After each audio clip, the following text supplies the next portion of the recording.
Welcome to the One Hope of Original Christianity, Chapter 3, Session 8, The Vision of the Hereafter, Part 2. This series has been a rare venue in which I can present things in such detail. Teachings this extensive and deep usually are done in seminaries, but I probably differ from the ones taught there because most of them don't teach the key doctrines we believe, like the Great Mystery or the accurate information of the state of the dead. But the axis upon which this understanding of the book of Revelation balances is 2 Thessalonians chapter 2 and its presentation of when the gathering together is relative to the appearance of the Antichrist, etc. We are firm believers in a pre-trib, quote-unquote, rapture, or gathering together, a position which is strenuously opposed by the 70 AD preterists and the others who believe that Christians will go through the tribulation and even the wrath in the future. They condemn us loudly, for our position actually undermines their organization's very existences. One thing I have learned is that if my opponents resort to intimidation or making fun of my position, it's because they have nothing left. It basically is the indication of a concession they're unwilling to make. If we've not entered into the beginning stages of the tribulation, then it weakens their grasp on their members and consequently their income, because their members are held in by fear and the promise of protection that those organizations offer. Well, just do the original Christian broadcast system test, and you'll know that Jesus has not come back yet. We can still speak in tongues, so that which is perfect has not yet come. Our toys have not yet been put away. And also, then, look again at the AB structure in 2 Thessalonians chapter 2, which locks in the gathering together as a pre-trib event. Most commentators say that the timing of the rapture is impossible to prove exegetically. Well, there's proof. It is just that most of them are not aware of the role of repetitions and structure in the Bible. Then the next layer is the understanding lent by the four horsemen of Revelation 6. They will be able to quickly go through all the earth to set their causes in motion, because we shall have been taken out of the way by the gathering together. God will permit that because there will be nothing and no one in its way to stop it. Now, there are a number of books that present facets of our side of that subject. Now, they're not in 100% agreement, but they have a general consensus. I'll give you this list in Way Beyond, but here's the list. The books are The Bible versus Tradition by Aaron Ellis. That one's available for free on archive.org. Next book, Are the Dead Alive Now? By Victor Paul Werwell. Third book, Jesus Christ is Coming Back by Lonnie and Vicki Nelson. The Christian's Hope by John Schoenheit. The Coming of the Son of Man by Janet McGeera. The Chronological Gospels by Michael Rood, R-O-O-D, and The Acceptable Year of the Lord by Walter Cummins. There are many other books written which contradict our pre-trib stance, but without their observation of the spiritual rules, I can understand why they believe what they believe. What rules? Rule number one, the dead stay dead till they are raised in a resurrection. No exceptions. Without that, there's no way of setting the limits of the time span of when the 24 elders in the book of Revelation can exist. Rule number two, the great mystery was hidden from everyone until it was revealed to the Apostle Paul. Without that, there is no way to differentiate between the Jewish hope and the Christian hope. Rule number 3. Dispensations indeed do exist in biblical time. Without them, and the spiritual fireworks that announce them, there's no way to specify the time period of the book of Revelation. So it is no wonder that the topic of eschatology has so many opinions. There is a consensus of the general sequence of events in the book of Revelation, except for the timing of the gathering together. So I'm going to list 9 events here, beginning with number 1 event, but I'm going to put the gathering together in front at 0. Okay? So 0, the gathering together. That's the end of the 5th administration, beginning of the 6th. Event number 1 is the revealing of the Antichrist. Right afterwards, it's going to start coming out. The mystery of iniquity doth already work, but the adversary doesn't have foreknowledge. He ain't smart enough. He only has 3 knowledge. So he's got to be ready at any time, that once we get out of the way, he can do what he wants. So event number 1, the revealing of the Antichrist. Event number 2, shortly thereafter, the tribulation starts. Event number 3, the wrath of God starts.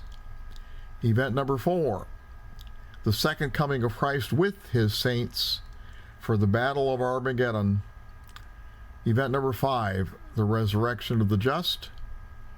Event number 6, the millennial kingdom. Event number 7, the final battle and the defeat of the devil and his extermination. Event number 8, the final resurrection. And event number 9, Universe 2, the 7th administration. I place the gathering together at the beginning of that list.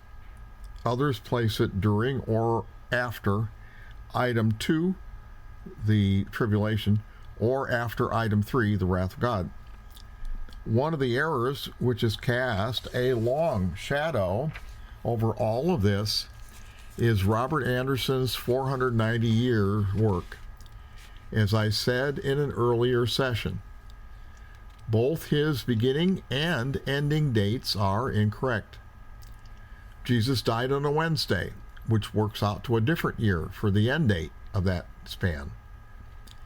Artaxerxes I could not have been Nehemiah's king because of the lifespan of Mordecai. He'd have to be 124 years old when he became Grand Vizier.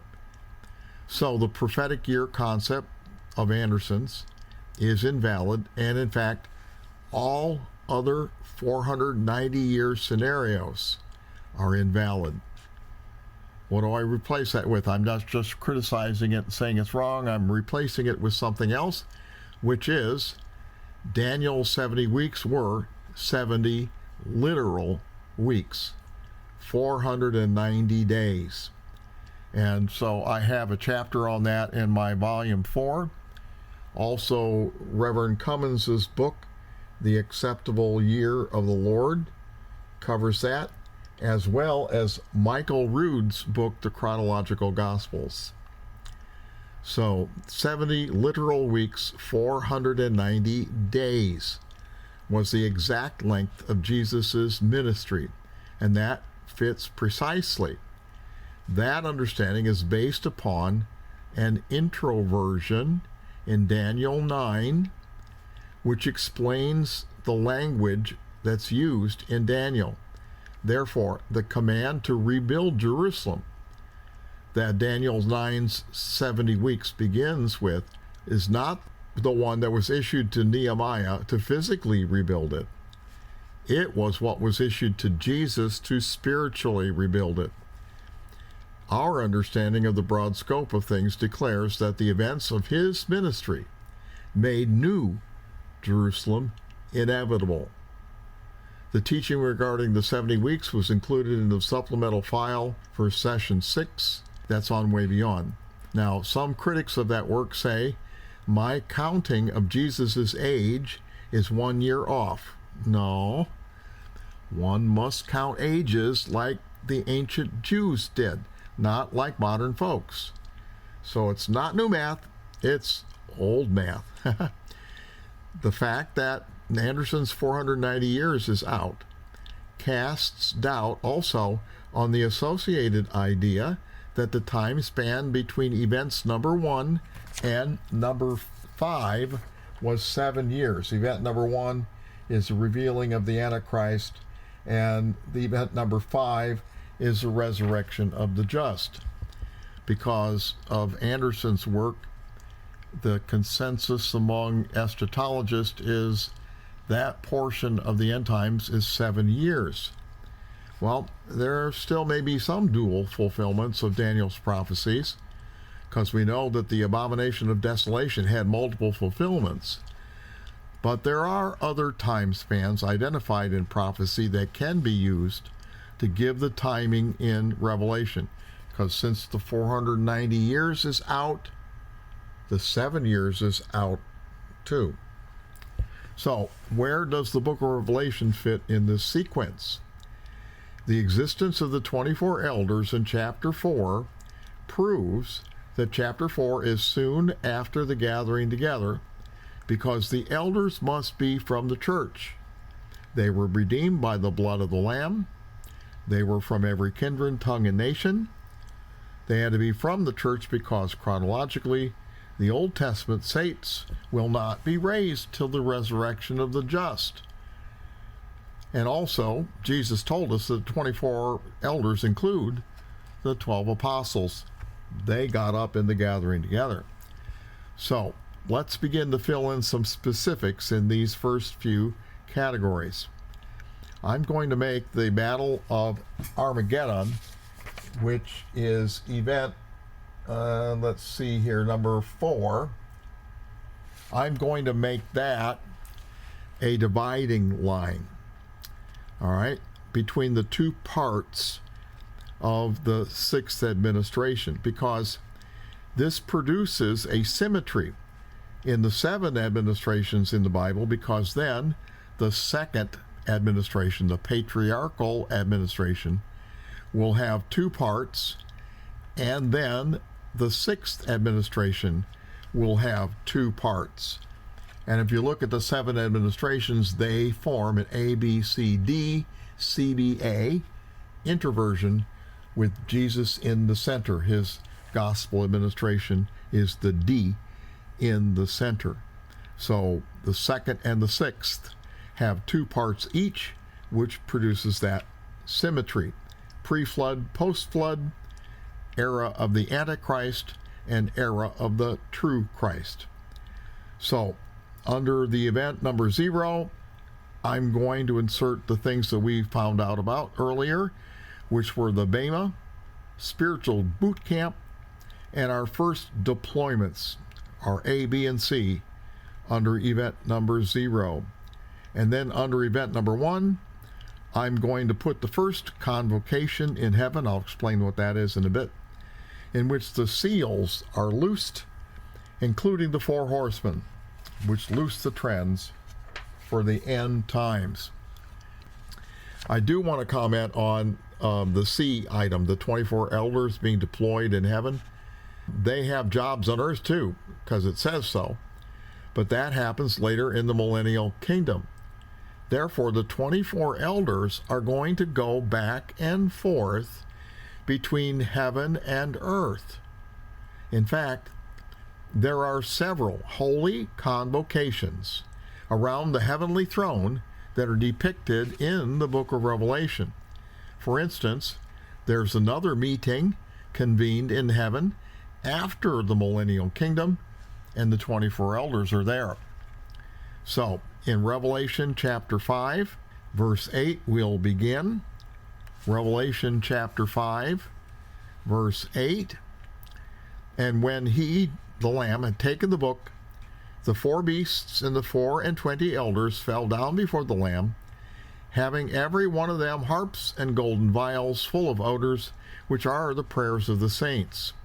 And they sung a new song, saying, Thou art worthy to take the book, and to open the seals thereof, For thou wast slain, and hast redeemed us to God by thy blood out of every kindred and tongue and people and nation, and hath made us unto our God kings and priests, and we shall reign on the earth.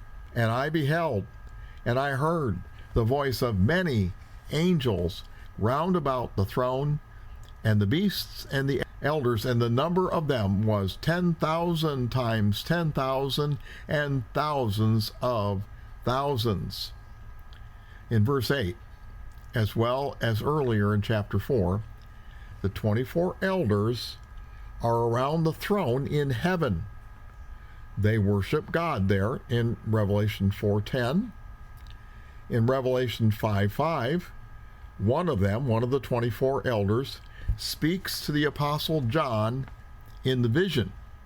Now that is interesting, because there is the possibility that the apostle was being spoken to by a future version of himself, because he's going to be one of the elders, one of the 12 apostles, Jesus said. Wow, that's purple smoke. Verse 10 says that they will be kings and priests, but that's on earth. So they will have jobs to do in both places. I believe that we shall be there too, right then, among the myriad of angels witnessing this event. That event in verse 11, for Luke 20:36 declares that those raised in a resurrection are equal to angels. Now let's add to the timeline construction some events from Jesus's prophecies in Matthew 24 and Mark 13 from the Olivet Discourse. Now Jesus's predictions in the Olivet Discourse are sequential in nature. Please turn to Matthew 24. Matthew 24 verse 3. Matthew 24:3. And as he sat on the Mount of Olives, the disciples came to him privately, saying, Tell us, when shall these things be? And what shall be the sign of thy coming, parousia, and of the end, the Greek word there is suntelia, and of the end of the world, and that word is aion, age. To understand this verse, we have to understand those key words. They were not asking about the end of the world, which we would think would mean just before the new heaven and earth. They were asking about the end of the age, aion. The age in question is an administration. Now, even covenant theologians believe in administrations. They just won't admit it. The end times indeed are an era, an age, an administration. They just disagree about the beginning point and about the spiritual ramifications of it. There definitely will be doctrinal differences for us believers between the fifth and sixth administrations. We're going to have new bodies. We're going to be in totally different circumstances. There also were doctrinal differences between the fourth and fifth administrations, but many theologians won't admit that either. The word end also is important. There are two Greek words translated end, suntelia and telos. The end, telos, T-E-L-O-S, is the end of the end. The suntelia, S-U-N-T-E-L-I-A, are the events leading up to it. Finally, we have to understand the word coming. It is the Greek word parousia, P-A-R-O-U-S-I-A, which involves the arrival of a person and implies their personal presence. So when Jesus gives them the answer about what he knew concerning the end times from his study of the scriptures and from his revelation about it, was he going to tell them anything that involved us Christians? No. Why? Because as I've repeatedly shown, Jesus did not know the great mystery. Ephesians 3 declares that it was kept secret from the sons of men, which included him, the Son of Man. Consequently, when 1 Thessalonians 4 mentions a coming, Parousia, Jesus didn't know about that appointment yet that God had put on his calendar and just hadn't told him about. Woo! It was not foretold anywhere in the Old Testament. 1 Thessalonians chapter 4, verse 15 uses the word Parousia. Please take a look there. 1 Thessalonians chapter 4, verse 15. For this we say unto you by the word of the Lord, that we which are alive and remain unto the coming Parousia of the Lord shall not prevent them which are asleep. Therefore this coming Parousia has to be different than the one Jesus foretold of in the Olivet Discourse. Now we're playing by the rules here, okay? Nobody could know the contents of the great mystery which involved the church until it was revealed. And in Matthew 24, it ain't known yet. Besides being part of the mystery, when Jesus comes at the gathering together, he's not going to stay. He won't even come down to earth. He will appear in the sky, in the clouds, retrieve us, and then we and he are going to blow this popcorn stand. He will leave back into the spiritual realm with us in tow. So, what about the use of Parousia in 1 Corinthians 15? Look at 1 Corinthians 15, verse 21. 1 Corinthians chapter 15, verse 21. For since by man came death, by man came also the resurrection of the dead. For as in Adam all die, even so in Christ shall all be made alive. But every man in his own order, Christ the firstfruits, afterward they that are Christ's at his coming.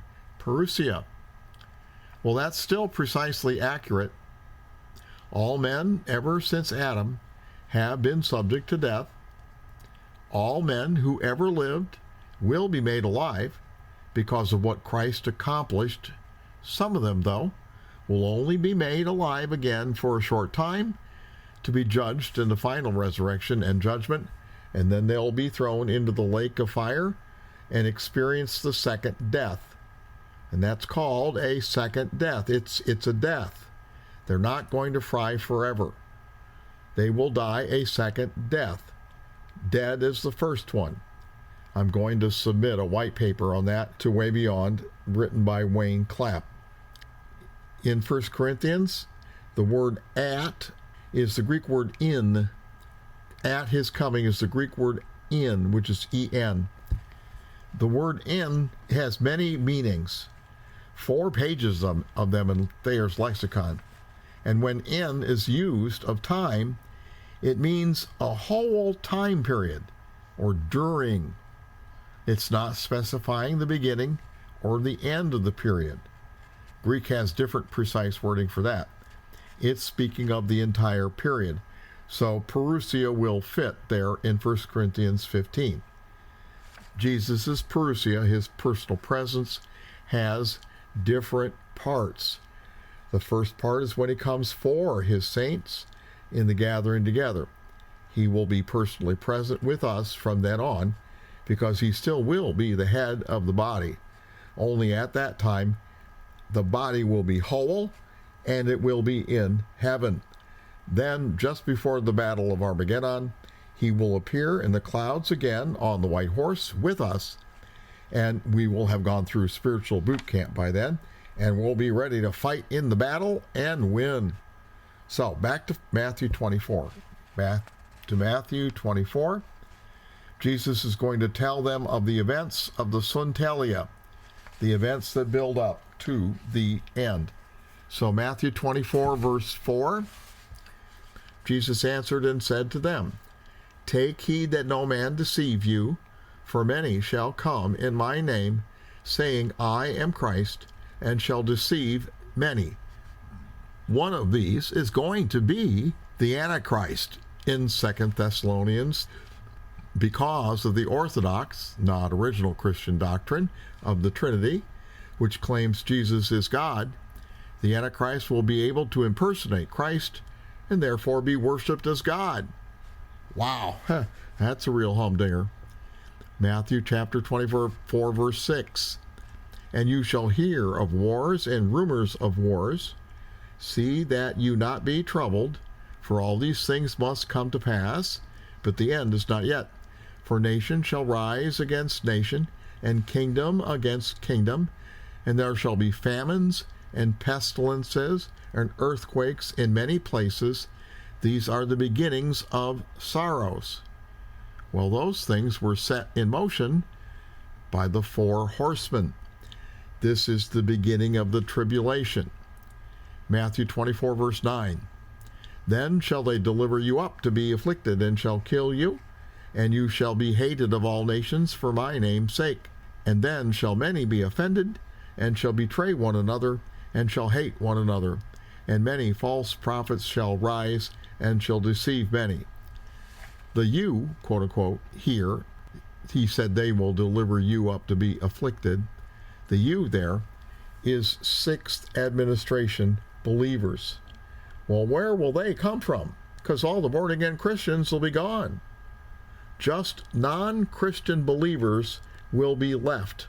Now, I say, quote, non-Christian believers because there will be Jews left. They believe in the same God as we do.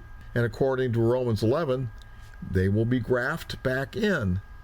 But will they be old Jews or new Jews? From that group of believers, God will raise up prophets who will convince some that Jesus was the Messiah. And now these new Messianic Jews will be the ones that God has called to their time. The futuristic application of Revelation 2 and 3, 7 assemblies, will apply to them. Remember from my Sermon from Heaven class, there's 4 different viewpoints on who the 7 churches are. One of them is the futuristic. And I said, because of all the traits that are there, all 4 of those are correct. And if you haven't heard the Sermon from Heaven class, you'll just have to get the details there. The 144,000 will come from these new Messianic Jews. But here is where I have a problem with the popular notion that the first part of the end times, the 6th administration, will only be 7 years. Well, that's not enough time for the 7 types of churches in Revelation 2 and 3 to have developed. Human nature takes time to develop schisms like that. The church of Ephesus, for instance, had left thy first love, and they needed to, quote, remember from whence thou art fallen. Well, that kind of decline does not happen in just a few years. All right? Some people believe that when the abomination of desolation occurs again, this time in the person of the Antichrist in the temple of God, saying that he is God, that the Jews in Jerusalem will escape north into present-day Turkey, where these 7 churches are located. They'll obey that prophecy that Jesus said, when you see the abomination of desolation, get out of town. Don't even come down to get stuff out of your house. Don't even go back to your house in your field. If you're in the field, get out of town. You don't have much time. Well, if Turkey is where these 7 churches are located, and somebody said, well, those Jews are going to beat it out of Jerusalem and end up there. But I don't know how the believers will get there, and so I'm not going to guess. But I doubt that it is speaking of all the Jews in Jerusalem, because it would really take something to get many Jews to convert to believe in Jesus, since doing so would mean that their father was wrong, and their grandfather was wrong, and their great-grandfather, and their generations before that stood painfully on Judaism and survived, and they held to their faith. So they would be abandoning all that if they suddenly changed to believe in Jesus. So going against that to convert to Jesus would be going against generations of their forefathers. Now, of course, I know God's able to do mighty things. I mean, the fact that all the Christians, all of a sudden, poof, they disappeared, probably was noticed by some and shocked many Jews into realizing the truth regarding Jesus, that he was the Messiah. So that's where some of them will come from. But I'm just saying that some Jews will be the ones in the synagogues that the new believers will be persecuted by.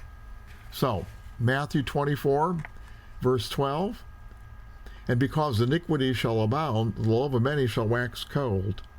See, Ephesians will lose their first love, as it says in chapter 2. But he that shall endure to the end, telos, the same shall be saved. That's another application of he who overcomes in chapter 2 and 3. And this gospel of the kingdom shall be preached in all the world for a witness unto all nations, and then shall the end, telos, come. That's the open door to the church of the Philadelphians in chapter 3. When you shall therefore see the abomination of desolation, spoken of by Daniel the prophet, stand in the holy place, whoso reads, let him understand. So there is some pertinent stuff in Daniel. Then let them which be in Judea flee into the mountains. Let him which is on the housetop not come down to take anything out of the house. Neither let him which is in the field return back to take his clothes. And woe unto them that are with child, and to them that give suck in those days. But pray ye that your flight be not in winter, neither on the Sabbath. Oh, the law will be in effect, as indicated in Old Testament prophecy. Verse 21, for then shall be great tribulation, such as was not since the beginning of the world to this time, nor ever shall be. So this is the great tribulation. It happens after the gathering together that Jesus didn't know about, because that was part of the great mystery. Matthew 24, verse 22. And except those days should be shortened, there should no flesh be saved. But for the elect's sake, those days shall be shortened. This was promised to the church of Philadelphia. Look at Revelation 3:10. Because thou hast kept the word of my patience, I will also keep thee from the hour of temptation, which shall come upon all the world, to try them that dwell upon the earth. Wow.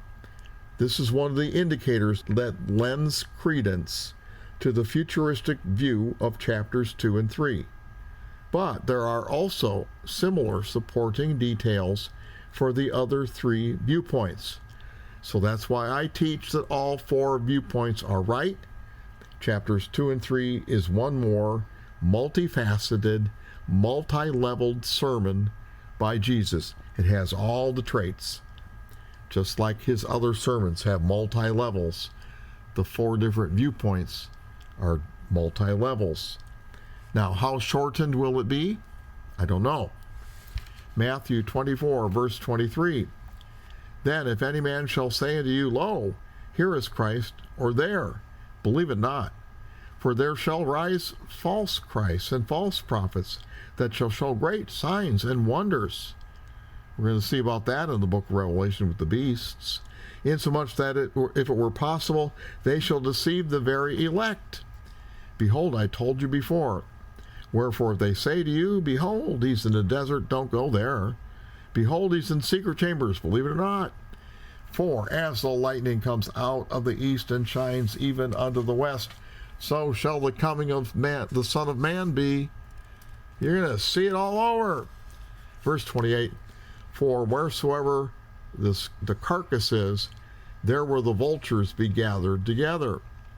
But now, the plot thickens because Jesus foretells of something in the Olivet Discourse, which is immediately after the tribulation. Matthew 24, verse 29.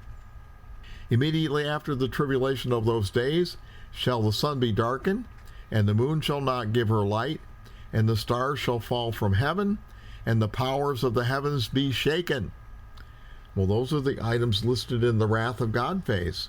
Verse 30, then shall appear the sign of the Son of Man in heaven, and shall all the tribes of the earth mourn, for they shall see the Son of Man coming in the clouds of heaven with power and glory. That's just before the battle of Armageddon. So, immediately after the tribulation, as Jesus said, the wrath of God starts. It includes the events of stars falling from heaven, like meteors or asteroids. And that's talked about when the 7 trumpets sound. Then verse 30 speaks of a sign in heaven. This is the coming of Christ when he comes to earth. It's followed immediately by the battle of Armageddon, the resurrection of the just, and the beginning of the millennial kingdom. All of that was not part of the great mystery, so it was included in the messianic prophecies from the beginning, told in the stars, told by Enoch, and the rest of the Old Testament prophets and patriarchs. Matthew 24, verse 31. And he shall send his angels with a great sound of a trumpet, and they shall gather together his elect from the 4 winds, from one end of heaven to the other. Now learn a parable of the fig tree. When its branch is yet tender, and puts forth leaves, you know that summer is nigh. So likewise ye, when you shall see all these things, know that it is near, even at the doors. Verily I say unto you, this generation shall not pass till all these things be fulfilled. Now, a generation is more than 7 years. A generation is about 20 to 30 years. But Jesus said, shall not pass. So does that mean till the next generation is born? Or does that mean that the first generation has to completely die off? That would be longer than 30 years. Also remember that this pertains only to the Olivet Discourse. The prophecy about the temple being destroyed, which occurred in 70 AD, is a separate prophecy earlier in Matthew, given at a different place earlier that same day. So the preterists claim that the events of the Olivet Discourse all happened back then within a generation is false.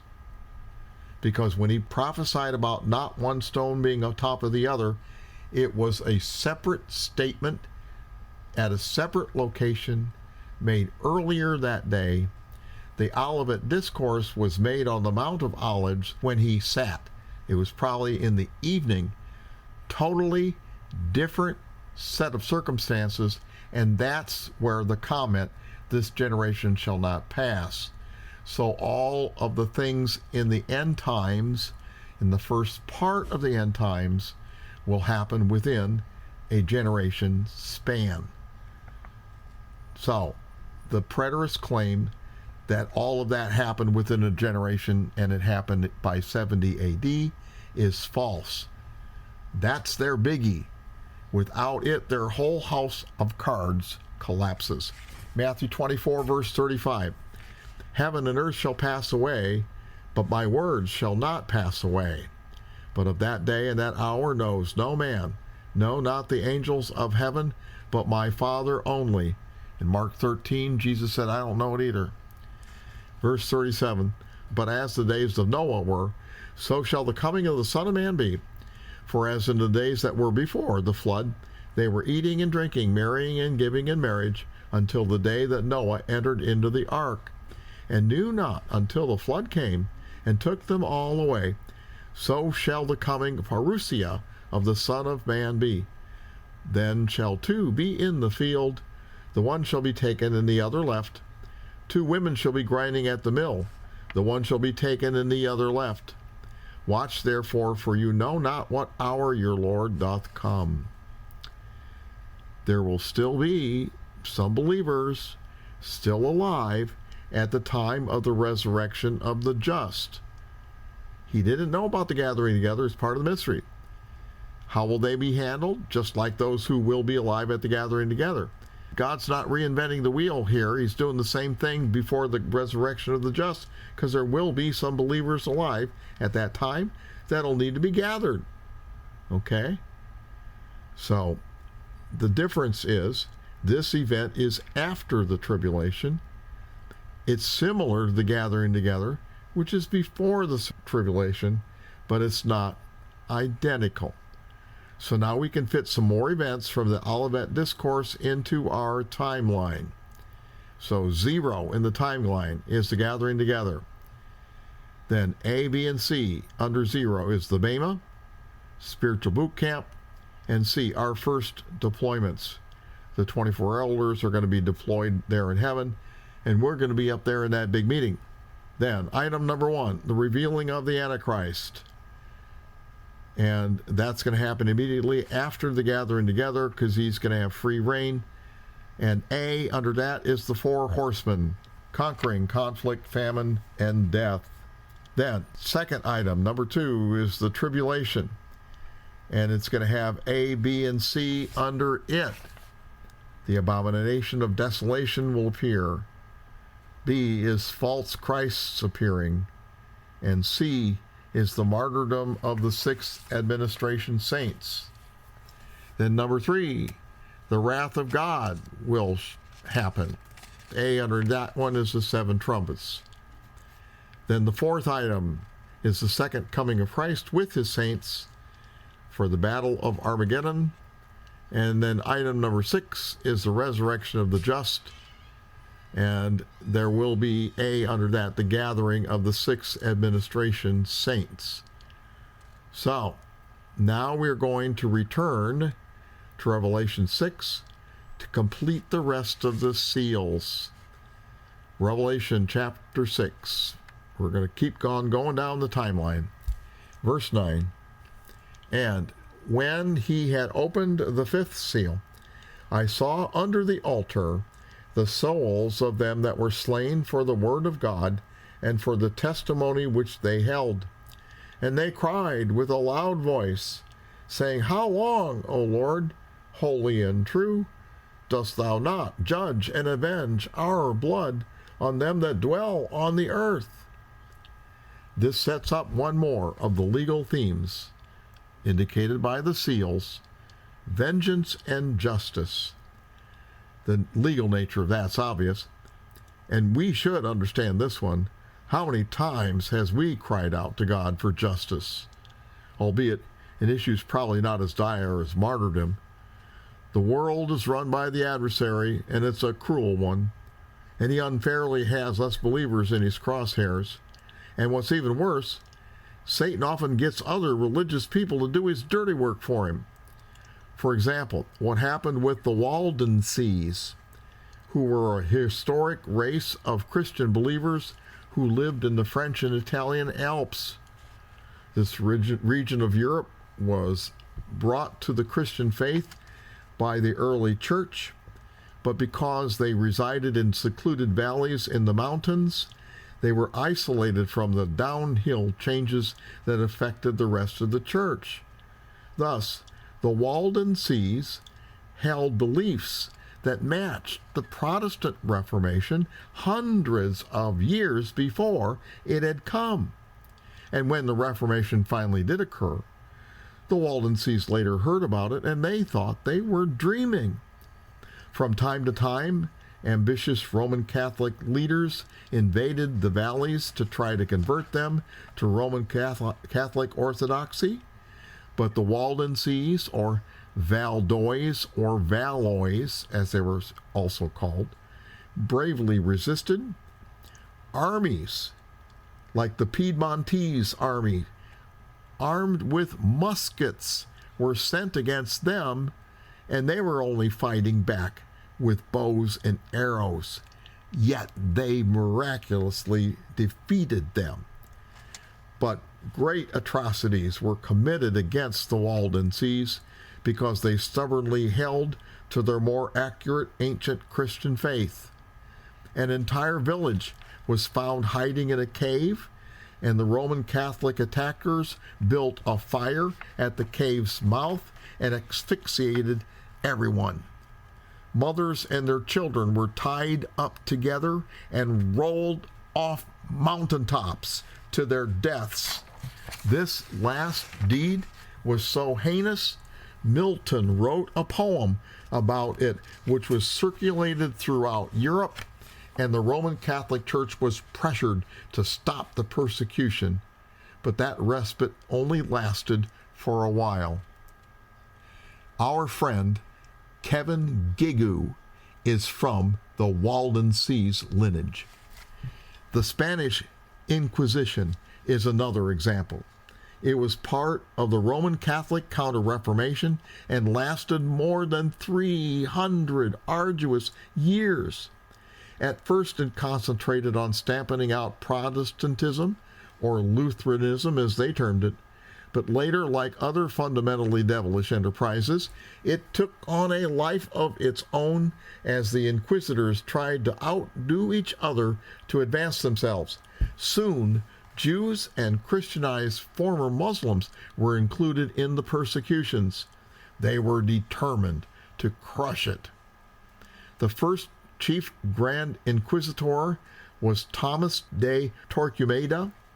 During the 18 years that he held office, he oversaw the execution by burning of 10,220 so-called, quote-unquote, heretics.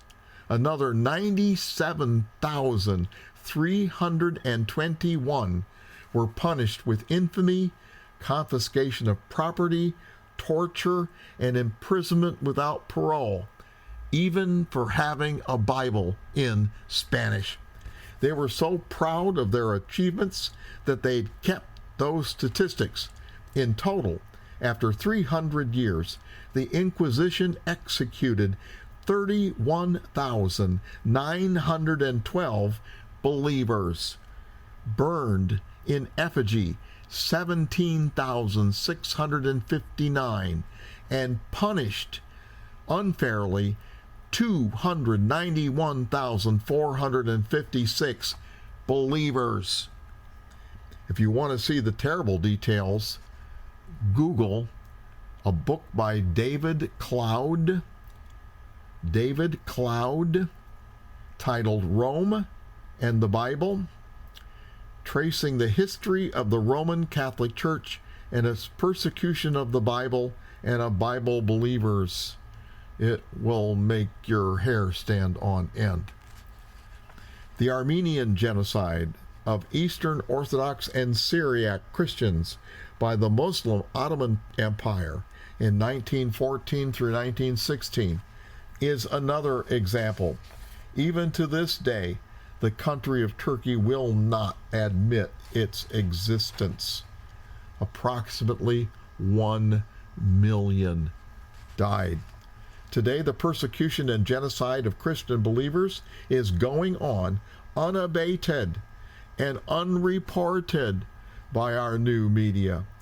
Believers are being persecuted and killed in Iran, Iraq, Nigeria, Syria, Egypt, Algeria, Libya, Liberia, Sudan, Somalia, Eritrea, Saudi Arabia, Yemen, Turkey, Sri Lanka, India, Pakistan, Afghanistan, China, and North Korea. Christians used to be 20% of the population of the Middle East and North Africa. Now it is less than 4%. So it is no wonder that it will occur in the future also, in the sixth administration as well. Satan has hated believers from the beginning and has tried to kill us off ever since. When, oh Lord, when shall we have justice? That time shall come. That time shall come. In John chapter 15, verse 18, Jesus said, John 15:18, if the world hate you, you know it hated me before it hated you. If you were of the world would love its own. But because you are not of the world, but I have chosen you out of the world, therefore the world hates you. This martyrdom fits with the Olivet Discourse in Mark 13, verse 12. Now the brother shall betray the brother to death, and the father the son, and the children shall rise up against their parents and cause them to be put to death. Believers will be killed for not getting the mark of the beast. This justice and vengeance is the legal cause for the fifth seal. But we do need to clear up some misunderstandings regarding it. We need to acknowledge that this is a vision. Believers depicted in it are not physically there. It is a vision. just like at the Transfiguration, in which Moses and Elijah appeared. They weren't really alive in heaven either. Jesus is the first fruits, remember? This is a vision, and their presence conveyed symbolic meaning. All right? So Moses and Elijah were not alive in heaven at that time, and neither are the martyrs here in Revelation 6. But this also proves that this entire section, which is set up by the repetitions of the phrase, lightnings and voices and thunderings, is not chronological. For this vision is soon after the gathering together, when the seals are released and the four horsemen are loosed. There's not been enough time for the new Messianic Jews movement to develop and be persecuted and martyred. So this vision of the martyrs is regarding a group that's in the future, further beyond John's vision of the hereafter. Do you understand? It's in the future of the future that John saw. Wow, only visions can do that. Time is relative, or even missing in prophecies. Events can be reported on a different basis in the lineal time. Another thing is that even though the martyrs cry with a loud voice, they are still dead, because they're told to sleep yet for a little while.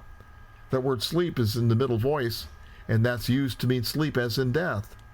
Their fellow servants and their brothers will be killed too before their cause is adjudicated.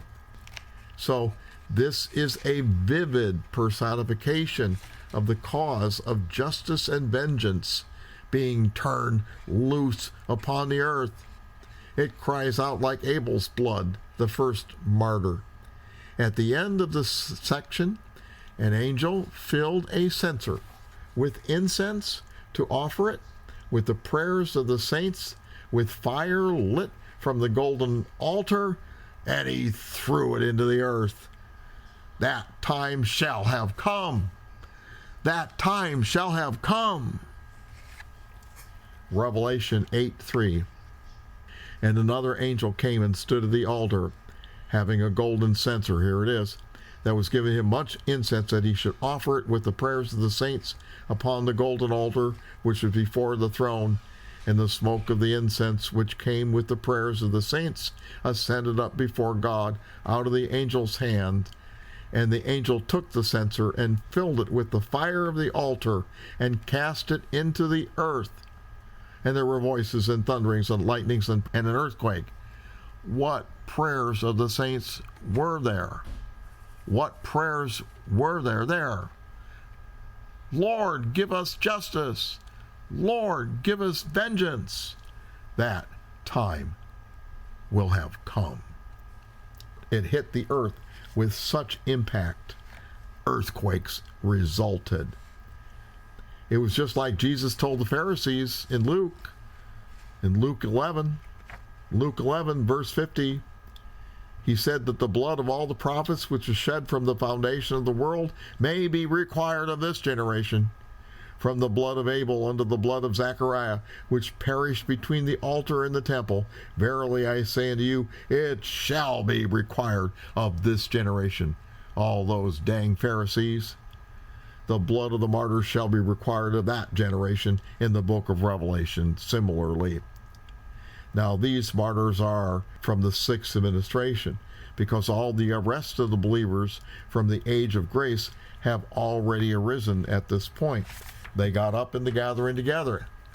The rest of the dead stay dead until the resurrections. Remember, we're playing by the rules. Now I'm going to skip over the 144,000 here and finish out the rest of the seals before we take a break. The sixth seal is open and it unleashes wrath. Remember, these things are not chronological. The context is the setting loose of all the processes in the book. Legal punishment for all the sins of Satan and his agents is long overdue. Revelation chapter 6, verse 12. And I beheld when he had opened the sixth seal, and lo, there was a great earthquake, and the sun became black as sackcloth of hair, and the moon became as blood, and the stars of heaven fell into the earth, even as a fig tree casts her untimely figs, when she's shaken of a mighty wind. And the heaven departed as a scroll when it was rolled together, and every mountain and island were moved out of their places. And the kings of the earth, and the great men, and the rich men, and the chief captains, and the mighty men, and every bondman, and every free man, hid themselves in the dens and rocks of the mountains, and said to the mountains and rocks, Fall on us, hide us from the face of him that sits on the throne, and from the wrath of the Lamb. For the great day of his wrath is come, and who shall be able to stand? So the sixth seal releases the cause of wrath. Verse 17 says so. This section proves that the seven seals section is a layer that extends from the beginning of the next administration to its end. If one tries to interpret the book of Revelation from chapter 4 on, chronologically, the events are jumbled, as we'll see in the next sections. So the seven seals are seven themes that run through the rest of the book. Bullinger says the same. Quote, the seals cover the whole period in brief and in outline, the details being afterwards filled in by the trumpets and vials, unquote. The sixth seal involves wrath, which ends at the resurrection of the just. The seventh seal involves judgment, which will end at the final resurrection and judgment. When the seventh seal is opened and judgment is loosed, it is remarkable that there is no sound, that there is no voice. How profound. There's silence for 1/2 hour before the legal cause of judgment is released. It is that momentous. The long-awaited judgment will be about to commence. What a solemn moment. The seven angels which stand by the throne are now given trumpets and get involved. Revelation 8:1. And when he had opened the seventh seal, there was silence in heaven about the space of 1/2 hour. And I saw the seven angels which stood before God, and to them were given 7 trumpets. Thus ends the first section. And the second section opens with the phrase repetition of Revelation 8:6. So here is our timeline so far. Event 0, the gathering together, with the Bema Spiritual Boot Camp and our first deployments as A, B, and C. Item number 1, the revealing of the Antichrist. And this happens because the seals are released legally. The 4 horsemen conquering conflict, famine, and death are released. The 5th seal, vengeance for the martyrs, is released. The 6th seal, wrath is set in motion. The earth, the sea, the trees will be harmed. The 7th seal, judgment is set in motion, and the 7 angels with the 7 trumpets will begin. So that sets them all in motion legally. And then the tribulation, item 2, begins with A, B, and C under it. The abomination of desolation will appear. False Christs will appear. And by then, the martyrdom of the 6 administrations, saints, will have begun. Then after the tribulation, the wrath of God. That's item number 3. Item number 4 is the second coming of Christ with his saints for the battle of Armageddon. And item number 5 will be the resurrection of the just, and that will include the gathering of 6 administration saints that are still alive. So, let's take a break.